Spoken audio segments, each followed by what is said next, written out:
Our WAAY 31 reporters are out in the Shoals right now learning about how these small communities are coming together after this big loss. We start with WAAY 31's Olivia Schuler this evening. She spoke with parents out there who are now navigating on how to talk to their children about the officer's death and teaching them how to keep his legacy alive. Olivia?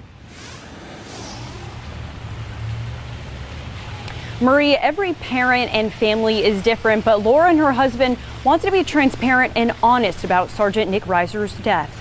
And like many children, Hudson asked a lot of questions.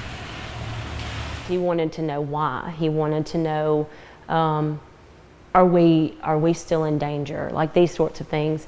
He was very, very solemn yesterday during the escort. The weight that adults feel on their chest when losing someone is a feeling kids carry too, no matter their age. I think we sat on our back porch right there and we just talked with them and explained to them, what we knew. Sometimes the load may feel extra heavy on a young child.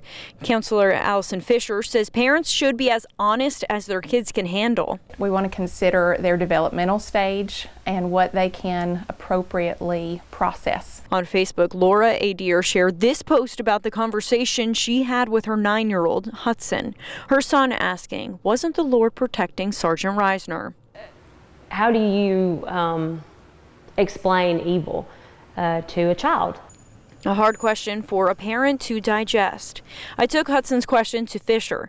Wasn't the Lord protecting Sergeant Reisner? Each parent needs to know what their framework is, what their worldview is. And based on that perspective, they can answer those questions to the best of their ability. Every child and family is different, but Fisher says the first step in having conversations about an unexpected death with your child is by acknowledging that something did happen, and it's okay to feel a number of emotions. Starting off saying you're probably feeling kind of scared, kind of shaken by what's happened in our area. And those things help normalize the process of grief. Adair says she wants to preserve her child's innocence as long as she can, but a conversation about Sergeant Reisner's death was one she could not let pass. We have really kept the focus on the police officers. We have kept the focus on Sergeant Reisner. The Adairs didn't know Reisner personally, but they went to the police escort together as a family, a moment for her children to see the imprint Sergeant Reisner left on his community. It was very important for Blaine and I to explain to them how Sergeant Reisner was a hero. Now, the counselor that I spoke to said parents should be aware of any behavioral changes or lack thereof.